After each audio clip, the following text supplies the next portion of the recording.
Well, hello, ladies and gentlemen. This is the first of our online lectures for the World History course. This will kick off a series of lectures that will focus on the period from 2000 to 500 BCE in the ancient Western Mediterranean. The topics that we will include in this lecture series, and there will be at least three, perhaps four, will be the Minoan and Mycenaean civilizations in Greece, ancient Israel, as well as the Assyrian and Phoenician empires in Western Asia Minor. To give ourselves some of that orientation anyway, we have this map here. And you can see, of course, the relationship between southern Italy here, Greece here, and the Aegean Sea that separates Greece from Asia Minor, modern-day Turkey. And then down over in here, we'll get into what is the Middle East, the modern-day countries of Syria and Lebanon. But the Phoenician kingdom would have been established on the coastline here, and the Assyrian Empire would have largely been off this map to the east. So if you're not exactly familiar with the geography of the Western Mediterranean, I would suggest that you have a look at a larger map to give you a sense of this particular focus in here. We will eventually deem this area from southern Italy, modern-day Greece, and the western part of Asia Minor, Magna Graecia, as the Latins called it, or Greater Greece, because we will see that the Greeks will inhabit this region here, southern Italy, of course the Greek mainland, the islands of the Aegean Sea, as well as some of the most established Greek city-states and so forth would be here on the west coast of Asia Minor. So all of these areas then would constitute a kind of greater Greece that we'll talk about over the next several weeks, not only for this lecture series, but the next one on Greece and modern-day Iran. The first of the Greek civilizations that we're going to look at is Minoan civilization. This is on the island of Crete. So if we backed up just a moment, we'll see this large sort of long island right here, Crete. This is one of the southernmost of the Aegean islands, and actually is not too far from Egypt down here to the south off this map. So Minoan civilization really was very much a crossroads of the Eastern Mediterranean. The people who lived on this island we have come to call the people of Minos, and this was something that later historians and archaeologists will dub this civilization Minos because of an association with the legendary king of Greece, Minos, who is perhaps also the origins of the myth of the Minotaur, for which we'll talk about in just a moment. But anyway, Minoan civilization flourished in around 2000 BCE on Crete. They developed a complex political and social structure with advanced technologies. They were a Bronze Age civilization. So as we emerge out of the Stone Age, one of the first really important weapons to be used was, metals to be used in weaponry and tools and so forth was bronze, which is a mixture of copper and tin, made reasonably strong, reasonably durable tools and weapons, not quite as strong nor as durable as iron, but nevertheless it was a great advance in technology. They also had writing systems, which we call linear A and B, some of which remain still quite hard to decipher. However, they had a writing system, but they did not have a literature as we would understand it in a modern sense.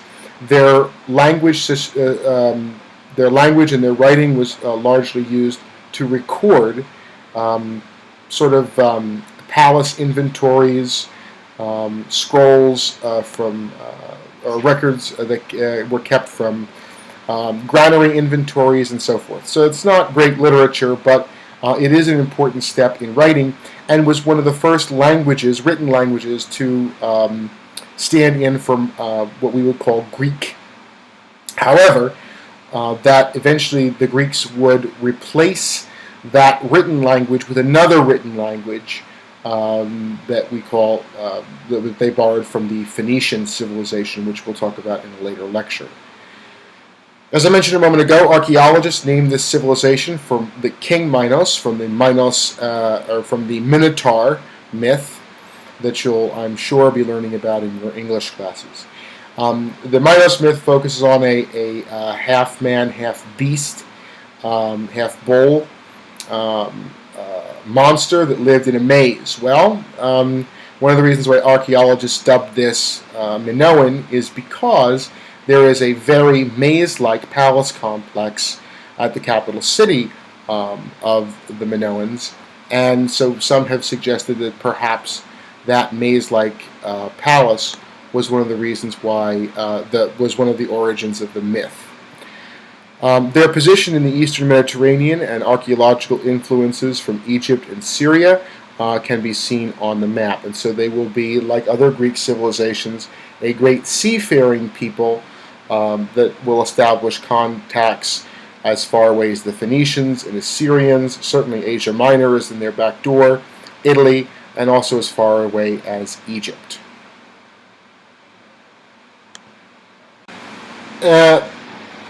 In terms of Minoan religious practice and rituals, we have very few really good ideas in terms of what was going on the island of Crete.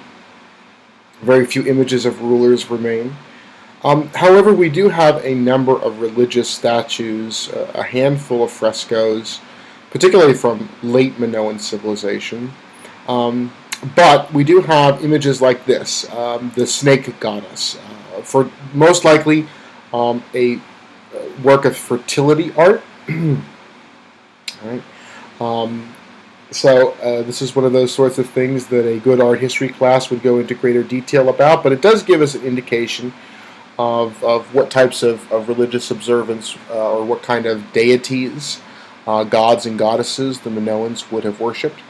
We also see from an earlier image, this one here, of the bull leaping panel from one of the palace complexes on Crete. This is actually a very late panel. It actually coincides with the Mycenaean period, a little bit later, after the Minoans were conquered by mainland Greeks. At the same time, it does reflect very much the Minoan style, and many people have regarded this as a kind of coming-of-age ritual, sort of leaping the bull, or sort of feats of athletic, physical prowess was the transition from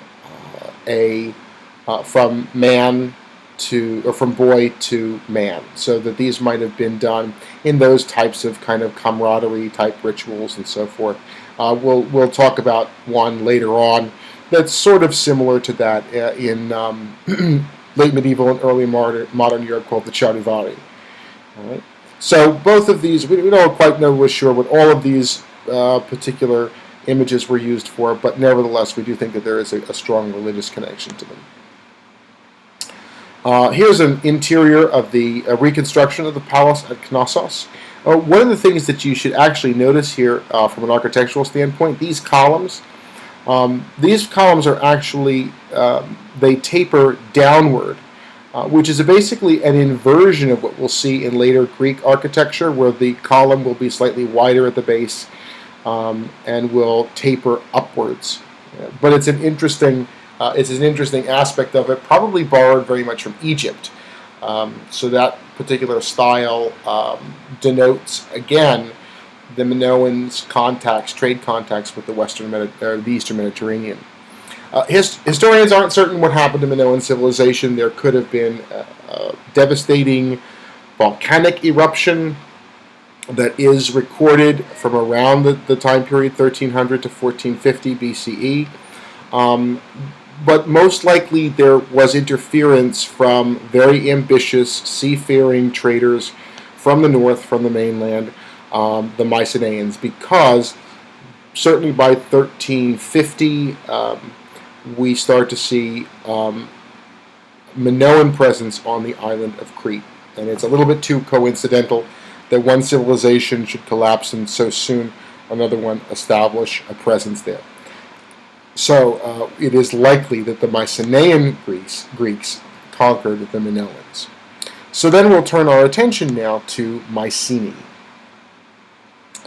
Mycenae, Greece was at its height from about 2000 BCE until 1100 BCE.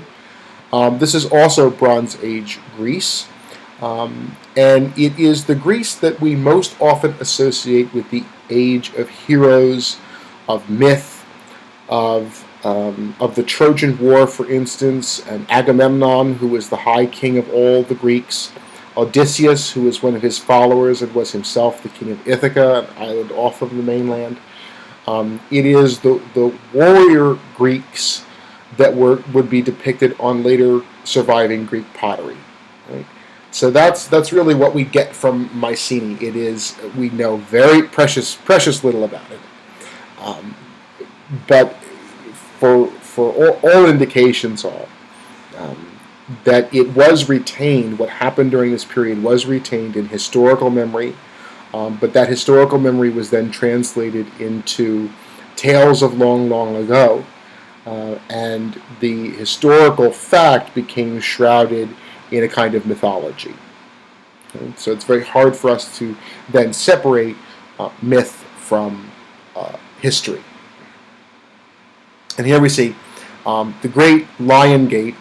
Some contemporary archaeological or architectural historians refer to this as the Lioness Gate, but it's very hard to tell either way. But you have a post and lintel gateway here, right? So you have these posts that come up here, a lintel spanning the top. But in order that the weight is not pushing so heavily downward on this very heavy beam here, these stones have been staggered here, and a much lighter weight stone has been put in the middle, in the hollow area. Much lighter, much easier to support. And for the first time, or for one of the first times, we see that this is decorated with these two lions arching up towards one another. They would have perhaps even had their heads would have been up in here and would have been made of another substance, might have been gold, something like that. But this is a kind of pretty impressive structure, and in a royal processional would have been quite impressive, and would have said to anyone who saw it, don't mess with the king of Mycenae. The origins. It is located on the Peloponnese, so if we consider where that was, the Peloponnese is this area down in here. It seems like an island, but it's connected by this very narrow strip of land here called the Isthmus of Corinth. Mycenaean civilization was located at the center of that area, not too far from where later-day Sparta would be established. It borrowed very heavily from the cultural achievements of the Minoans, with whom likely the Mycenaeans had established regular trade routes, and the Mycenaeans then would pick up those trade routes and carry them forward after Minoan civilization had largely vanished. Through trade, piracy, the Mycenaeans became quite wealthy and militarily powerful. And this is one of the distinctions, perhaps, that we can make between the Mycenaeans and the Minoans, is that the Mycenaeans were a far more militaristic version of early Greeks. The Minoans were much more focused on naval power and trade, not so much for projecting military power around the Mediterranean, but the Mycenaeans certainly were. And the great testament, of course, to this was their fortified cities, of which we saw one example just a moment ago. That also suggests, however, that perhaps the world in which the Mycenaeans lived after 2000 BC was much more dangerous, that there were other military threats, that, for instance, we begin to see seafaring peoples around the year 1200 that cause a major disruption throughout the Eastern Mediterranean and are largely mysterious. But it is an increasingly more dangerous world, a militarily dangerous world. So the various cities or large-scale settlements around the Greek world were ruled by their own local rulers. However, those local rulers eventually placed their trust, we think, in a high king, a king of kings who ruled from Mycenae, and thus gives the period its name. So we would then call this a warrior aristocracy. Odysseus was king in Ithaca, according to the Odyssey and the Iliad. But historians could look at him as a kind of chief nobleman who ruled Ithaca and was responsible to the king of kings at the city of Mycenae, who was Agamemnon. This slide helps us sort of reflect on the types of things that we've said. As we have associated Crete with King Minos and that myth, Mycenae was associated with Agamemnon, who was the leader of the Greeks during the Trojan War. The German archaeologist Heinrich Schliemann argued that he had discovered remains at Mycenae, and that there was a very famous mask that he calls the Agamemnon death mask, which we'll see in a moment. Thought that was Agamemnon's. In fact, we really can't say whether that historical figure even existed, or that mythic figure actually existed in history. But there's a good indication that it's around the time that Schliemann was talking. Precise dates, though, are really, really difficult to come by.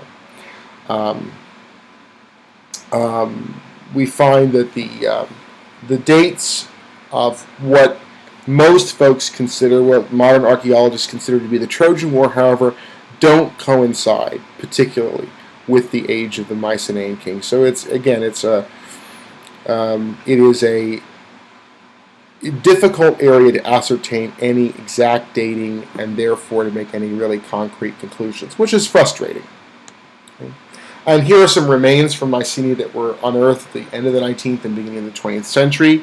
On the left here we see these deep shaft graves. All right. These have been quite elaborate. There have been some that would have been useful for commoners, but most of these were really what we think to be royal tombs. And in some of those royal tombs we find ornamental masks like the one that we see over here. This is one that Schliemann called the Agamemnon death mask, because he thought, and he had actually written a cable back to Europe saying that he has looked on the face of classical of Homer's world, and he has seen the face of Agamemnon. Well, that was probably more selling the archaeological find than a statement of reality. Again, it is still it provokes the imagination, but again, it's very difficult to tell one way or the other what the reality of it is. Writing. I mentioned this a moment ago in the Minoan section of the lecture. Minoans and Mycenaeans both developed these forms of writing, linear A and linear B. The latter system represented the sounds of the Greek language. We're not quite so sure about the earlier one, as I mentioned. And so these symbols represented early Greek. However, and we know to some extent what it says. However, these symbols would eventually be replaced by another set of symbols taken from the Phoenicians. It's very interesting. That would be like taking the English written language. We would still speak the language that we speak, but replacing it entirely with Chinese characters. So we would import another written system to represent our spoken language. That's essentially what happened with the Greeks. And they went from something that's a little bit more pictorial that we see here, much more like, let's say, an Egyptian hieroglyph, to the sound symbols that we see with the alphabet, which comes from Phoenicia. And as I said a moment ago, most of these tablets written in linear B are palace records, so there's nothing of great literary merit there. What as most important for Minoans and Mycenaeans were trade routes in the Eastern Mediterranean. I provided you with a not the best quality map here, but does give you, if you look carefully, um, gives you some idea of where people were focusing their trade. Obviously, there was a heavy cluster of trade routes here around the southern Aegean, between the island of Crete, the other Aegean islands, and both the Asia Minor and Greek mainland. Then there's another cluster of trade routes over here in this area between the Phoenician and then the other land-based empires, the Hittites to the north here in Asia Minor, and then the Assyrians ruling Mesopotamia and so forth over here. But there were also, of course, not to be neglected, trade routes down to Egypt, and then trade routes beginning into the western Mediterranean here. And both Minoans and Mycenaeans participated in these trade routes. And the reason why we know that is there's significant pottery remains, very early pottery remains, especially as far away as the Levant coast. The Levant is this region here. Okay, it includes modern-day Israel, Lebanon, Syria, and to some extent Asia Minor. So any kingdom or state, particularly from Mesopotamia, in order to have access to other parts of the Western Mediterranean, usually had to trade through this area here. This was quite the crossroads, and it was a very hotly contested area. There were some small kingdoms established along here that would become quite wealthy because of their access to trade, but would also become militarily threatened by the larger empires that emerged from Mesopotamia, from Asia Minor, and from Egypt. Would all seek to control or at least influence this sort of crossroads of trade. And it remained for many, many centuries, all the way down through the Middle Ages, a very important crossroads of the world. There was, as I mentioned, conflict. There was also the group of people called the Sea Peoples. We don't quite know who they are, but around 1200 BCE, they begin attacking settlements throughout the Eastern Mediterranean, but they don't really leave any lasting achievements. Could they have been some type of Greek? Could they have been a close relative to the Greeks or Etruscans? Or it is really anyone's guess. And there are as many hypotheses as there are historians who have dealt with the issue of who the Sea Peoples were. Right. And there were any number of trade goods, of course, but particularly the Greeks are going to be known for exporting things like olive oil and wine eventually, and largely importing grain. So there's a lot of trade goods, a lot of agricultural products that are going to be traded. Also things like luxury items, incense that will be coming up from the Red Sea, used in votive offerings, any number of things that we will have a closer look at in class. Do a little comparison between the two civilizations here, and that is in terms of their pottery. Right? Again, if they're transporting goods, it's always very helpful to have something to transport it in. So one of the most important archaeological remains are the pottery that they used. This is the Minoan, very classic Minoan octopus-style vase. We can see it's very naturalistic, and you have sort of almost a whimsical face with the eyes of the octopus here, and the tentacles that stretch throughout. Okay? Would have used for the transport of probably wine, perhaps even large volumes of olive oil, but most likely wine. This vase over here now is a Mycenaean, and we see here soldiers. So this is kind of the classic example between the sort of Minoan trade, seaborne peoples, and the highly militaristic Mycenaean. If there's something that you want to give yourself a mental image, perhaps a comparison of these two works of pottery would be great. And finally, I've referenced it several times, and that's the question of the Trojan War. Trade was really what brought the civilizations of the Eastern Mediterranean together, and it brought them into close conflict with one another. Egypt, Mesopotamia, Asia Minor, and so forth. There are records that indicate the mention of the Achaeans in service of the Hittite king in Asia Minor, in the Hittite language. Achaean is also the name that is used in the Iliad for Greek. So, for instance, when Achilles is fighting against Hector and outside the walls of Troy and all the great stories that you'll hear more in your English course. That's the name that they would have been used. Homer does not really use the word Greek. It comes later. If anything, the terms they would have used is Hellenes. That's the term that is the Greeks would have also self-identified. But Achaean is the word that was typically used at the time of the writing of the Iliad, anyway, the Odyssey. And there is a derivative of that in Asia Minor, in the language of the Hittite kingdoms. So, there is, as one theory goes,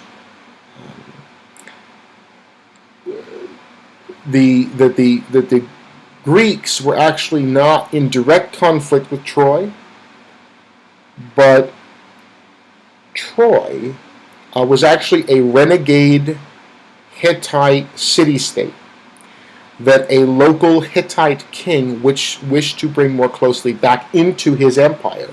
And so he invited the Greeks as mercenaries to join in the reconquest of the city.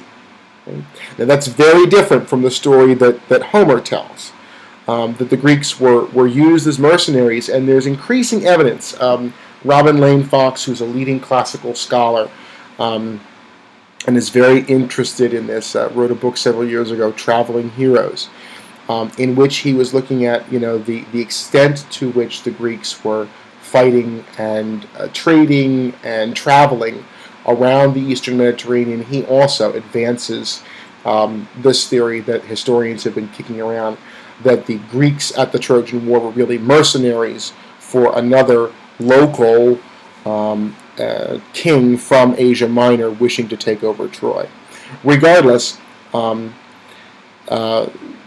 Troy was very strategically important both to the Greeks and to the other Hittite kingdoms. It sat on a very important trade route, and that's really what mattered. In the end, we have to still ask ourselves the question of dates, and historians are still having a difficult time making the time period that we know to be the height of Mycenaean civilization also work out well with the time that we most likely think that the city of Troy was destroyed, and therefore the historic Trojan War, not the mythic Trojan War, the historic one, would most likely have happened. All right, that will do it for our discussion of the early Greeks, the Minoans and the Mycenaeans. We will come back to them again, but for the time being, we'll be off to the other major kingdoms of the Eastern Mediterranean. Thanks very much.